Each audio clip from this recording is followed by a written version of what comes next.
सियावर रामचंद्र की जय, पवन सुत हनुमान की जय, उमापति महादेव की जय। जय सीताराम। श्रीमद् वाल्मीकि रामायण उत्तरकांड 64, 65, 66 एवं 67वां सर्ग।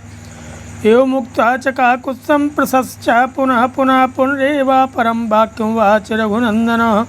इमान्यस्सु सहस्राणि चत्वारि पुरुषर्षभोरथानां द्विसहस्रे च गजानां शतमुत्तमम्। अन्तरापणवीत्यश्चो नानापण्योपशोभिता अनुगच्छन्तु काकुत्स्थं तथैव नटनर्तकाः। हिरण्यस्य सुवर्णस्य नियुतं पुरुषर्षभो आदाय गच्छ शत्रुघ्नो पर्याप्तधनवाहिना। बलं च सुव्रतं वीरो हृष्टतुष्टमनुद्धृतं संभाषा संप्रदानेन रंजियस्व नरोत्तममो। शत्रुघ्न जी को इस प्रकार समझाकर और उसकी बारंबार प्रशंसा करके रघुकुल नंदन श्री राम ने पुनः यह बात कही कि हे पुरुष प्रवर, ये 4000 घोड़े, 2000 रथ, 100 हाथी और रास्ते में तरह तरह के सामान की दुकानें लगाने वाले बनी ये लोग विक्रय की आवश्यक वस्तुओं के साथ तुम्हारे साथ जाएंगे। साथ ही मनोरंजन के लिए नट और नर्तक भी रहेंगे। हे पुरुष श्रेष्ठ शत्रुघ्न, तुम 10 लाख स्वर्ण मुद्रा लेकर जाओ। इस तरह पर्याप्त धन और सवारियों अपने साथ रखो। इस सेना का भली भांति भरण पोषण किया गया है। यह हर्ष तथा उत्साह से पूर्ण, संतुष्ट और उद्दंडता से रहित होकर जो है आज्ञा के अधीन रहने वाली है। नरश्रेष्ठ से मधुर भाषण से और धन दे करके प्रसन्न रखना। नहि अर्थास्तत्तिष्ठन्ति न दारा न च बान्धवा। सुप्रीतो भृतर्भगस्तु यत्र तिष्ठति राघवो। अतो हृष्टजनाकीर्णां प्रस्थाप्य महतीं च मुम्। एकयो धनुष्पाणिर्गच्छे त्वं मधुनो वनं। यथा त्वां न प्रजानाति गच्छन्तं युद्धकाङ्क्षिणं। लवणस्तु मधो पुत्रस्तथा गच्छेर्शङ्कितं। न तस्य मृत्युरन्योऽस्ति कश्चित् पुरुषर्षभो। दर्शनं यो विगच्छेतो स बध्यो लवणेनिः। स ग्रीष्मेऽप्ययाते तु वर्षारात्रुपागते। हन्यस्त्वं लवणं सौम्यो स हि कालोऽस्य दुर्मतेः। महर्षिस्तु पुरस्कृत्य प्रयान्तु तौ सैनिकाः। यथा ग्रीष्माभिषेकेण तरेर्युर्जाह्नवीजलम्। तत्र स्थाप्य बलं सर्वं नदीतीरे समाहिता। अग्रतो धनुषा सार्धं गच्छ त्वं लघुविक्रमो। यो मुक्तस्तु रामेण शत्रुघ्नस्तान् महाबलान्। सेनामुख्यान् समानीय ततो वाक्यमुवाचः। एते वो गणिता वासा यत्र तत्र निवस्यतो। स्थातव्यं च विरोधेन यथा बाधा न कश्चितो। यथा तांस्तु समाज्ञाप्य प्रस्थाप्य च महत्बलं। कौसल्यां च सुमित्रां च कैकेयीं चाभिवादयतो। रामं प्रदक्षिणीकृत्य शिरसा विप्रणम्य च लक्ष्मणं भरतं च उपनिपत्य कृताञ्जलिः। पुरोहितं वसिष्ठं च शत्रुघ्नः प्रियतात्मवान्। रामेण चाप्यनुज्ञातः शत्रुघ्नः शत्रुतापनः। प्रदक्षिणमतो कृत्वा निर्जगाम महाबल। प्रस्थाप्य सेनामतो सोऽग्रतस्तदा। गजेन्द्रबाजिप्रभुरौगशङ्कुलाम् उवासमासं तु नरेन्द्र पार्श्वतो। स्वतः प्रियातो रघुवंशवर्धनः। हे रघुनंदन, अत्यंत प्रसन्न रखे गए सेवक समूही सैनिक जहाँ जिस संकट काल में खड़े होते या साथ देते हैं, वहाँ न तो धन टिक पाता है, न स्त्री ठहर सकती है, न और न भाई बंधु ही खड़े हो सकते हैं। अतः उन सबको सदा संतुष्ट रखना चाहिए। इसलिए हृष्ट पुष्ट मनुष्यों से भरी हुई इस विशाल सेना को आगे भेजकर तुम पीछे से अकेले ही केवल धनुष हाथ में लेकर मधुवन को जाना और इस तरह यात्रा करना जिससे मधुपुत्र लवण को यह संदेह न हो कि तुम युद्ध की इच्छा से वहां जा रहे हो। तुम्हारी गतिविधि का उसे पता नहीं चलना चाहिए। हे पुरुषोत्तम, मैंने जो बताया है उसके सिवा उसकी मृत्यु का दूसरा कोई उपाय नहीं है, क्योंकि जो भी शूल सहित लवणासुर के दृष्टिपथ में आ जाता है वह अवश्य उसके द्वारा मारा जाता है। हे स्वामी, जब ग्रीष्म ऋतु निकल जाए और वर्षा काल आ जाए उस समय तुम लवणासुर का वध करना, क्योंकि उस दुर्बुद्धि राक्षस के नाश का वही समय है। तुम्हारे सैनिक महर्षियों को आगे करके वहाँ से यात्रा करें, जिससे ग्रीष्म ऋतु बीतते बीतते वे गंगा जी को पार कर जावें। शीघ्र पराक्रमी वीर फिर सारी सेना को वहीं गंगा जी के तट पर ठहरा कर तुम धनुष मात्र लेकर पूरी सावधानी के साथ अकेले ही आगे जाना। श्री रामचंद्र जी के ऐसा कहने पर शत्रुघ्न जी ने अपने प्रधान सेनापतियों को बुलाया और इस प्रकार कहा, देखो, मार्ग में जहाँ जहाँ डेरा डालना है उन पड़ावों का निश्चय कर लिया गया है। तुम्हें वहीं निवास करना होगा। जहाँ भी ठहरो विरोध भाव को मन से निकाल दो, जिससे किसी को कष्ट न पहुँचे। इस प्रकार उन सेनापतियों को आज्ञा दे करके अपनी विशाल सेना को आगे भेजकर शत्रुघ्न ने से कौशल्या, सुमित्रा तथा कैकेयी को प्रणाम किया। इसके बाद श्री राम की परिक्रमा करके उनके चरणों में मस्तक झुकाया, फिर हाथ जोड़ करके भरत और लक्ष्मण की भी वंदना की। इसके बाद मन को संयम में रखकर शत्रुघ्न ने पुरोहित वशिष्ठ को नमस्कार किया, फिर श्री राम की आज्ञा ले उनकी परिक्रमा करके शत्रुओं को संताप देने वाले महाबली शत्रुघ्न अयोध्या से निकले। गजराजों और श्रेष्ठ अश्वों के समुदाय से भरी हुई विशाल सेना को आगे भेजकर रघुवंश की वृद्धि करने वाले शत्रुघ्न 1 मास तक महाराज श्री राम के पास ही रहे। उसके बाद उन्होंने वहां से प्रस्थान किया। ओम अथ पंचषष्टितमः सर्गः प्रतापचाबलं सर्वं आसमात्तोषितः पथि एके वासु शत्रुघ्नो जगामि त्वरितं तदा द्विरात्रमन्त्रे शूर्योत्सरागो नन्दनः वाल्मीकिराश्रमं पुण्यमगच्छद वासमुत्तमं स्वैवादमहात्मानं वाल्मीकिं मुनिषत्तमं कृताञ्जलिरतो भूत्वा वाक्यमेतदुवाचः भगवन् वस्तुमिच्छामि गुरोः कृत्यादिहागतः श्वः प्रभाते गमिष्यामि प्रतीचीं वारुणीं दिशम्। शत्रुघ्नस्य वचः श्रुत्वा प्रहस्य मुनिपुङ्गवो प्रतिवाच महात्मानं स्वागतं ते महायशः शुभश्रममिदं सौम्य राघवाणां कुलस्य वै आसनं पाद्यमर्घ्यं च निर्विशङ्कः प्रतीक्ष मे प्रतिगृही तदा पूजां फलमूलं न च भोजनं भक्ष्यामास काकोत्सव तृप्तिं च परमां गतः स भुक्त्वा फलमूलं च महर्षिं तमुवाचः पूर्वा यज्ञविभूतियं कस्याश्रमं समीपितः तत्तस्य भाषणं श्रुत्वा वाल्मीकिर्वाक्यमब्रवीत् शत्रुघ्न शृणु यस्येदं बभूवायतनं पुरा युष्माकं पूर्वको राजा सुदासस्तस्य भूपते पुत्रो वीरसहो नामो वीरवानति धार्मिकः शबालयो सौदाशो मृगयामुपचक्रमे चञ्चूर्यमाणं दस्ये सासूरो राक्षसद्वयं शार्दूलरूपिणौ घोरौ मृगान् बहुसहस्रशः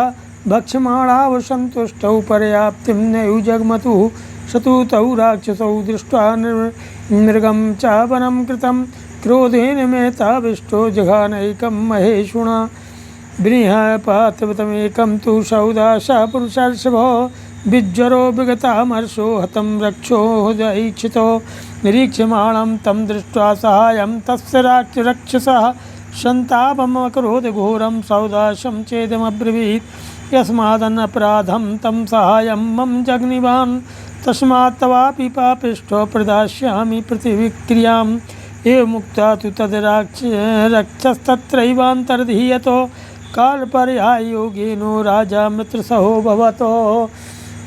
अपनी सेना को आगे भेजकर अयोध्या में 1 माह रहने के बाद शत्रुघ्न अकेले ही वहाँ से मधुबन के मार्ग पर प्रस्थित हुए। वे बड़ी तेजी के साथ आगे बढ़ने लगे। रघुकुल को आनंदित करने वाले सूरवीर शत्रुघ्न रास्ते में 2 रात बिताकर तीसरे दिन महर्षि वाल्मीकि के पवित्र आश्रम पर जा पहुँचे। वह सबसे उत्तम वास स्थान था। उन्होंने हाथ जोड़ मुनिश्रेष्ठ महात्मा वाल्मीकि को प्रणाम करके यह बात कही, हे भगवान, मैं अपने बड़े भाई रघुनाथ जी के कार्य से इधर आया हूँ। आज रात को यहाँ ठहरना चाहता हूँ और कल सवेरे वरुण देव द्वारा पालित पश्चिम दिशा को चला जाऊँगा। शत्रुघ्न की बात सुनकर मुनिवर वाल्मीकि ने उन महात्मा को हंसते हुए उत्तर दिया, महायशस्वी वीर, तुम्हारा स्वागत है। हे स्वामी, यह आश्रम रघुवंशियों के लिए अपना ही घर है। तुम निशंक होकर मेरी ओर से आसन पाद्य अर्घ स्वीकार करो। तब वह सत्कार ग्रहण करके शत्रुघ्न ने फल मूल का भोजन किया। इससे उन्हें बड़ी तृप्ति हुई। फल मूल खाकर वे महर्षि बोले, मुनि इस आश्रम के निकट जो यह प्राचीन काल का यह वैभव यूप आदि उपकरण दिखाई देता है किसका है? किस यजमान नरेश ने यहाँ यज्ञ किया था? उनका प्रश्न सुनकर वाल्मीकि जी ने कहा कि हे शत्रुघ्न, पूर्व काल में जिस यजमान नरेश का यह यज्ञ मंडप रहा है उसे बताता हूँ, सुनो। तुम्हारे पूर्वर राजा सुदास इस भूमंडल के स्वामी हो गए हैं। उन भूपाल के वीर सह मित्र सह नामक एक पुत्र हुआ जो बड़ा पराक्रमी और अत्यंत धर्मात्मा था। सुदास वह सूरवीर पुत्र बाल्यावस्था में ही एक दिन शिकार खेलने के लिए वन में गया। वहाँ उसने 2 राक्षस देखे जो सब और बारंबार विचर रहे थे। वे दोनों घोर राक्षस बाघ का रूप धारण करके कई हजार मृगों को मारकर खा गए, फिर भी संतुष्ट नहीं हुए, उनके पेट नहीं भरे। सौदास ने उन दोनों राक्षसों को देखा, साथ ही उनके द्वारा मृग शून्य किए गए उस वन की अवस्था पर दृष्टिपात किया। इससे वे महान क्रोध से भर गए और में से एक को विशाल बाण से मार डाला। एक को धराशायी करके वे पुरुष प्रवर सौदास निश्चिंत हो गए। उनका अमरस्य जाता रहा और वे उस मरे हुए राक्षस को देखने लगे। उस राक्षस के मरे हुए साथी को जब सौदास देख रहे थे उस समय उनकी ओर दृष्टिपात करके उस दूसरे राक्षस ने मन ही मन घोर संताप किया और सौदास से इस प्रकार कहा, अरे महापापी नरेश, तूने मेरे निरपराध साथी को मार डाला है, इसलिए मैं तुझसे भी इसका बदला लूँगा। ऐसा कहकर वह राक्षस वहीं अंतर ध्यान हो गया। और दीर्घकाल के बाद सुदास कुमार मित्र सह अयोध्या के राजा हो गए। राजा यजते यज्ञमस्याश्रम समीपितः अश्वमेधं महायज्ञं तं वसिष्ठोऽप्यपालयतो तत्र यज्ञो महानासीत् बहुवर्षगणायुतः समृद्ध्या परया लक्ष्म्या देहो यज्ञशमो भवतो यथा विशाने यज्ञस्य पूर्वैर्मनुस्मरन् वसिष्ठरूपी राजानामिति होवाच राक्षसः। अद्य यज्ञावसानान्ते सामिषं भोजनं मम दीयतामतिशीघ्रं वै नात्र कार्या विचारणा।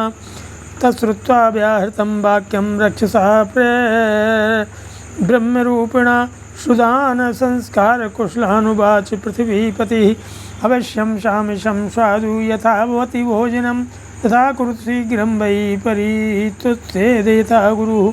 शासनात् पार्थिवेन्द्रस्य सूदः सम्भ्रान्तमानसः तच्च रक्षा पुनस्तत्र सूदेवेशमथा करोत्। स मानुषमयो मांसं पार्थिवाय निवेदयतो इदं स्वादु भविष्यं च सामिषं चान्यमाहृतं। स भोजनं वसिष्ठाय पत्न्या सार्धमुपाहरतो मदमयन्त्या नरश्रेष्ठो सामिषं रक्षसाहृतम्।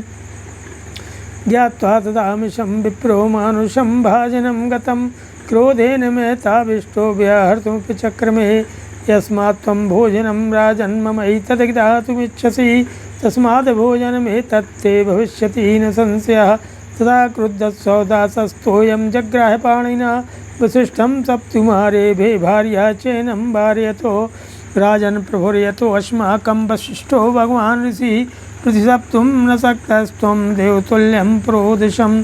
तथा क्रोधमयं तोयं तेजो बलसमन्वितं विसर्जयत धर्मात्मा तथा पादौ शिखे च तेन राज्ञस्थौ पादौ तथा कल्मासतां गतौ। तथा प्रभृति राजासौ सौदासासु महेशा कल्मासपादः संवृत्ता ख्यातश्चौ तथा नृपः। स राजा स पत्न्या वै प्रणिपत्य मुहुर्मुहुः पुनर्वसिष्ठं प्रोवाचोदुक्तं ब्रह्मरूपिणा। तत्श्रुत्वा पार्थिवेन्द्रस्य रक्षसा विकृतं च ततो पुनः प्रोवाच राजानं वसिष्ठा पुरुषर्षभम्। उन्हीं राजा मित्र सह ने उस आश्रम के समीप अश्वमेध नामक महायज्ञ का अनुष्ठान किया। महर्षि वशिष्ठ अपने तपोबल से उस यज्ञ की रक्षा करते थे। उनका वह महान यज्ञ बहुत वर्षों तक यहाँ चलता रहा। वह भारी धन संपत्ति से संपन्न यज्ञ देवताओं के यज्ञ की समानता करता था। उस यज्ञ की समाप्ति होने पर पहले के बैर का स्मरण करने वाला वह राक्षस वशिष्ठ जी का रूप धारण करके राजा के पास आया और इस प्रकार बोला, राजन, आप आज यज्ञ की समाप्ति का दिन है। अतः आज मुझे तुम शीघ्र ही मांस युक्त भोजन दो। इस विषय में कोई अन्यथा विचार नहीं करना चाहिए।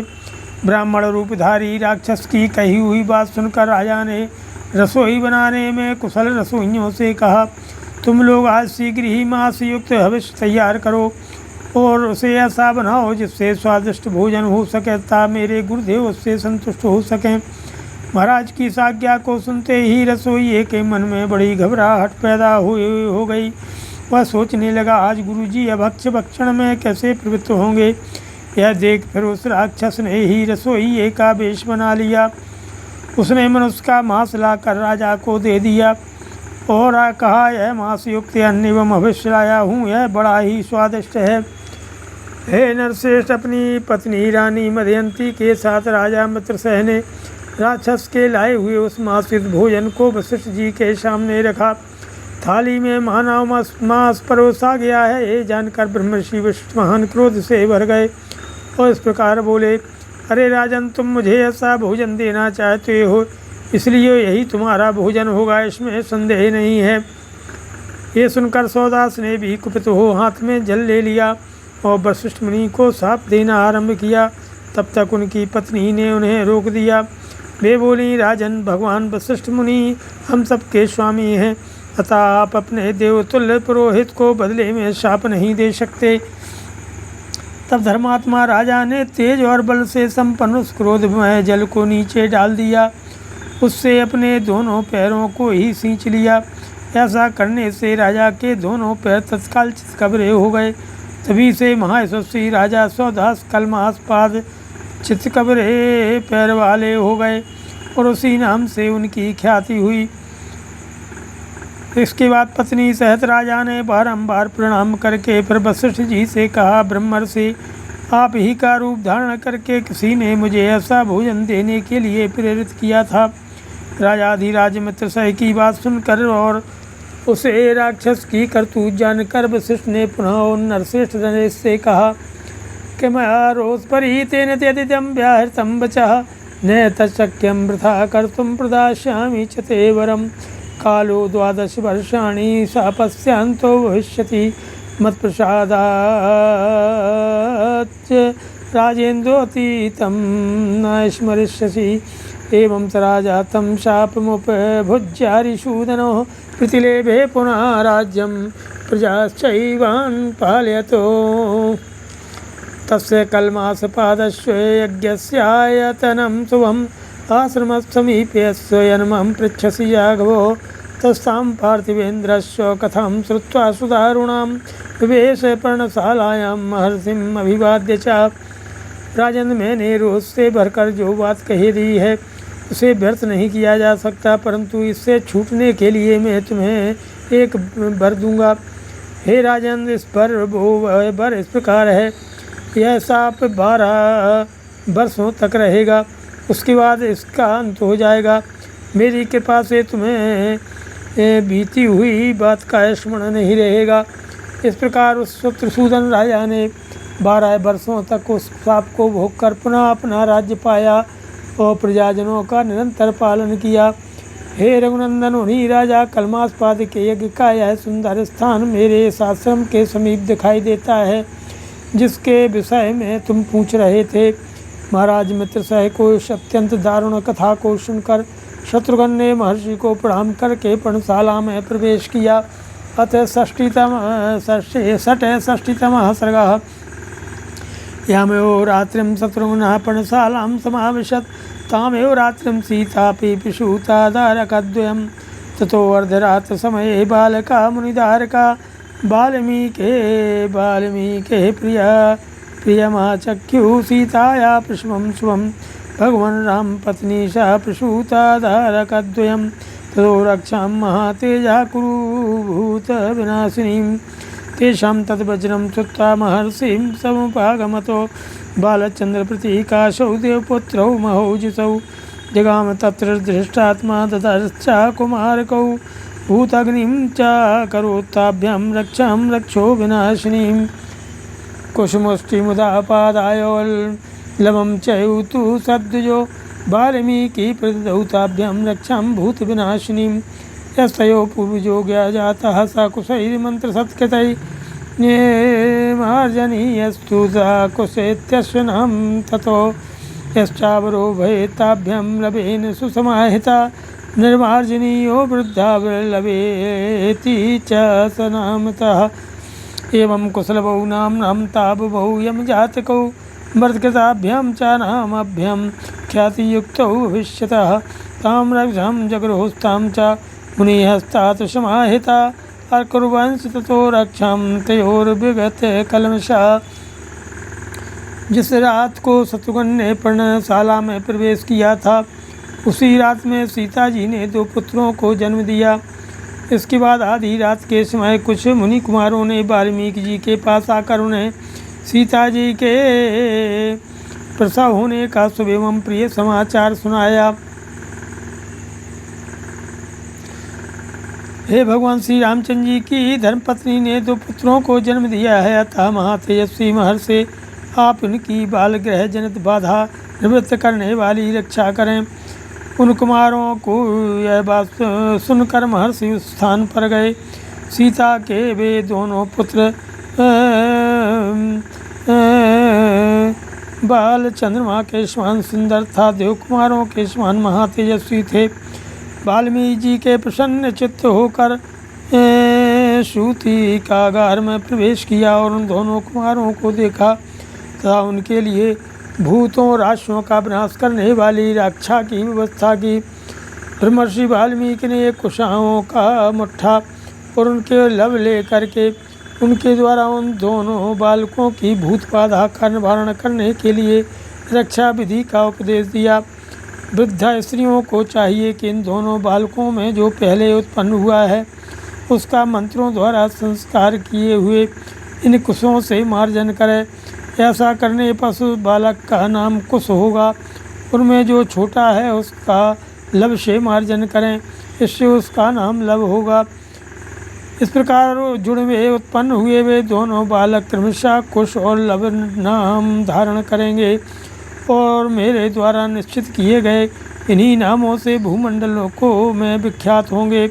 ये सुनकर के निष्पाप वृद्धा स्त्रियों ने एकाग्रचित होकर मुनि के हाथ से रक्षा के साधनभूत उन कुशों को ले लिया और उनके द्वारा उन दोनों बालकों का मार्जन एवं संरक्षण किया। यथ तथा ताम क्रियमाणां च वृद्धाभिर्गोत्रनां च संकीर्तनं च रामस्य सीतायाः प्रसवौ शुभौ अर्धरात्रे तु शत्रुघ्नः शुश्रावसु महत्प्रियं पर्णशालां ततो गत्वा मातर्दुष्टयेति चाब्रवीत्। तदा तस्य प्रहृष्टस्य शत्रुघ्नस्य महात्मनः प्रतीता वार्षिकी रात्रि श्रावणी लघुविक्रमा प्रभातेषु महावीर्यः कृत्वा पौर्वाणिकी क्रियां मुनिं प्राञ्जलिरामन्त्रो यौ पश्चान्मुखा पुनः स गत्वा यमुनातीरं सप्तरात्रोषितः पति ऋषीणां पुण्यकीर्तीनामाश्रमे वासमभ्ययात्। स तत्र मुनिभिः सार्धं भार्गव प्रमुखैः नृपो कथाभिरभिरूपाभिर्वासं चक्रे महायशः। स काञ्चनाद्यै मुनिभिः समेते रघुपतिवीरौ रजनीं तदानीं कथाप्रकारैः बहुभिर्मात्मा विरामयामास नरेन्द्रसूनुः। जब वृद्धा स्त्रियों इस प्रकार रक्षा करने लगी उस समय आधी रात को श्री राम और सीता के नाम गोत्र के उच्चारण की ध्वनि शत्रुघ्न जी के कान में पड़ी। साथ ही उन्हें सीता के 2 सुंदर पुत्र होने का संवाद प्राप्त हुआ। तब वे सीता जी की पर्णशाला में गए और बोले, माता जी यह बड़े सौभाग्य की बात है। महात्मा शत्रुघ्न उस समय इतने प्रसन्न थे कि उनकी वह वर्षा कालिक सावन की रात बात में बीत गई। सवेरा होने पर पूर्वान काल का कार्य संध्या वंदन आदि करके महापराक्रमी शत्रुघ्न हाथ जोड़ मुनि से विदा ले पश्चिम दिशा की ओर चल दिए। मार्ग में 7 रात बिताकर वे यमुना तट पर जा पहुँचे और वहाँ पुण्य कीर्ति महर्षियों के आश्रम में रहने लगे। महायशस्वी राजा शत्रुघ्न ने वहाँ च्यवन आदि मुनियों के साथ सुंदर कथा वार्ता द्वारा कालक्षेप करते हुए निवास किया। इस प्रकार रघुकुल के प्रमुख वीर महात्मा राजकुमार शत्रुघ्न वहाँ एकत्र हुए च्यवन आदि मुनियों के साथ नाना प्रकार की कथाएं सुनते हुए उन दिनों यमुना तट पर रात बिताने लगे। अथ सप्तषष्टितमः सर्गः। अथ रात्र्यां प्रवृत्तायां सप्तगुणो भृगुनन्दनं पपृच्छ च वनं विप्रं लवणस्य यथा बलं शूलश्चाबलं ब्रह्मन् के च पूर्वं विनाशितः अनेन शूलमुख्येन द्वन्द्वयुद्धमुपागतः। तस्तद्वचनं श्रुत्वा सप्तगुणस्य महात्मनः पृथिवाच महातेजश्च वनो रघुनन्दनं न संख्येयानि कर्माणि यान्यस्य रघुनन्दनो इक्ष्वाकुवंश प्रभुवे यद्वृत्तं तच्छृणुष्व मे। अयोध्यां पुरा राजा यमुना सुसुतो बली मान्धाता इति विख्यातः श्लोकेषु वीर्यवान् सकृत्वा पृथिवीं कृष्णं शासने पृथ्वीपति श्रीलोकमितो जेतुमुद्योगमकरो नृपो इन्द्रश्चाभयं तीव्रं सुराणां च महात्मनां मान्धातरी कृतोद्योगे देवलोकजिगीषया अर्धासनेन सक्रस्व राज्यार्धेन च पार्थिवो बंधमानः सुरगणैः प्रतिज्ञा मध्यरोहतो। एक दिन रात के समय शत्रुघ्न ने भृगुनंदन ब्रह्मर्षि च्यवन से पूछा, ब्रह्मन लवणासुर में कितना बल है, उसके शूल में कितनी शक्ति है, उस उत्तम शूल के द्वारा उसने द्वंद्व युद्ध में आए हुए किन किन योद्धाओं का वध किया है। महात्मा शत्रुघ्न जी का वचन सुनकर महातेजस्वी च्यवन ने रघुनंदन राजकुमार से कहा, हे रघुनंदन, इस लवणासुर के कर्म असंख्य हैं। उनमें से एक ऐसे कर्म का वर्णन किया जाता है जो इक्ष्वाकुवंशी राजा मानधाता के ऊपर घटित हुआ था। तुम उसे मेरे मुँह से सुनो। पूर्व काल की बात है। अयोध्यापुरी में यौवनासु के पुत्र राजा मानधाता राज्य करते थे। वे बड़े बलवान पराक्रमी तथा तीनों लोकों में विख्यात थे। उन पृथ्वीपति नरेश ने सारी पृथ्वी को अपने अधिकार में करके यहाँ से देवलोक पर विजय पाने का उद्योग आरंभ किया। राजा मानधाता ने जब देवलोक पर विजय पाने की इच्छा से उद्योग आरंभ किया, तब इंद्र तथा महामनुष्य देवताओं को बड़ा भय हुआ। मैं इंद्र का आधा सिंहासन और उनका आधा राज्य लेकर भूमंडल का राजा हो देवताओं से बंधित होकर रहूँगा, ऐसी प्रतिज्ञा करके वे स्वर्गलोक पर जा चढ़े। उनके खोटे अभिप्राय को जानकर पाकशासन इंद्र यौवनास पुत्र मानधाता के पास गए और उन्हें शांतिपूर्वक समझाते हुए इस प्रकार बोले, हे पुरुष प्रवर, अभी तुम सारे मर्त्य लोक के भी राजा नहीं हो। तत्पापमभिप्रायं विदित्वा पाकशासनः स्वान्तपूर्वमिदं वाक्यमुवाच यौवनासुजम्, राजा त्वं मानुषे लोके न तावत् पुरुषर्षभो अकृत्वा पृथ्वीं वक्ष्यां देवराज्यमेच्छसि। यदि वीरसमग्राते मेदिनी निखिलावशे देवराज्यं कुरुष्वेहो सभृत्यबलवाहिन। इन्द्रमेवं ब्रुवाणं तं मानधाता वाक्यमब्रवीत्, क्वमे शक्रप्रतिहतं शासनं पृथिवीतले।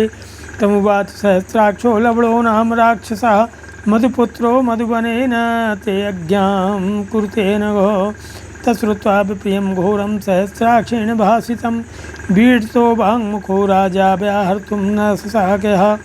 आमन्त्रितो सहस्राक्षं प्रायाति किञ्चित् वाङ्मुखा पुनरेवाम श्रीमानिमं लोकं नरेश्वरो।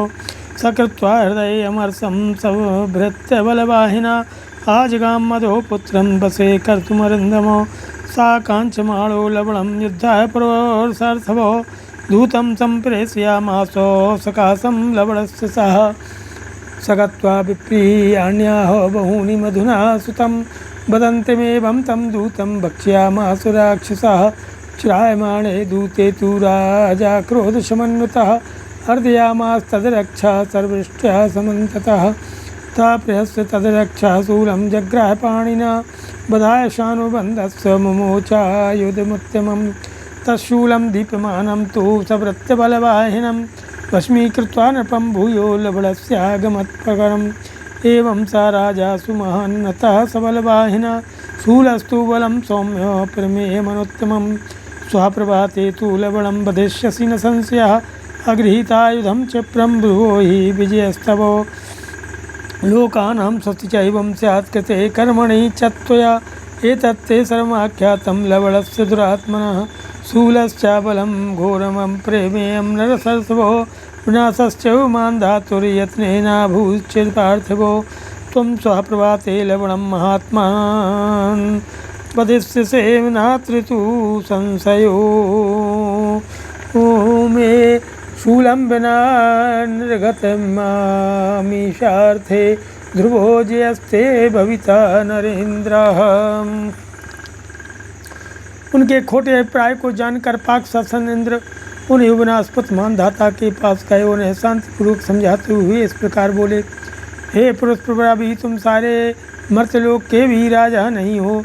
समूची पृथ्वी को बस में किए बिना ही देवताओं का राज्य कैसे लेना चाहते हो?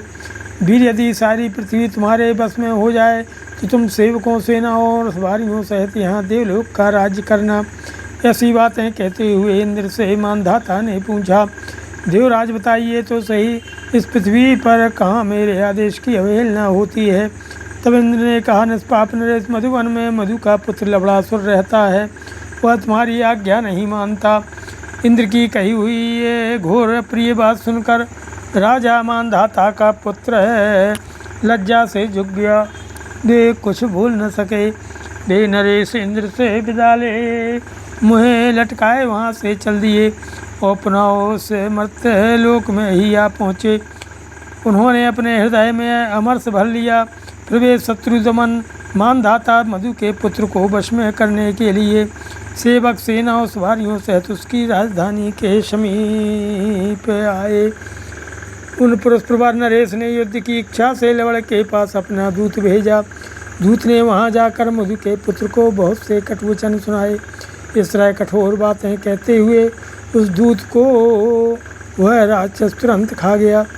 जब दूत के लौटने में विलम्ब हुआ तब राजा बड़े क्रुद्ध हुए और बाणों की वर्षा करके उस राक्षस को सब ओर से पीड़ित करने लगे। तब लवणासुर ने हंसकर हाथ से वह शूल उठाया और सेवकों सहित राजा मानधाता का वध करने के लिए उस उत्तम अस्त्र को उनके ऊपर छोड़ दिया। वह चमचमाता हुआ शूल सेवक, सेना और सवारियों सहित राजा मानधाता को भस्म करके फिर लवणासुर के हाथ में आ गया। इस प्रकार सारी सेना और सवारियों के साथ महाराज मानधाता मारे गए। सौम्य, उस शूल की शक्ति असीम और सबसे बड़ी चढ़ी है। हे राजन, कल सवेरे जब तक वह राक्षस उस अस्त्र को न ले तब तक ही शीघ्रता करने पर तुम निस्संदेह उसका वध कर सकोगे और इस प्रकार निश्चय ही तुम्हारी विजय होगी।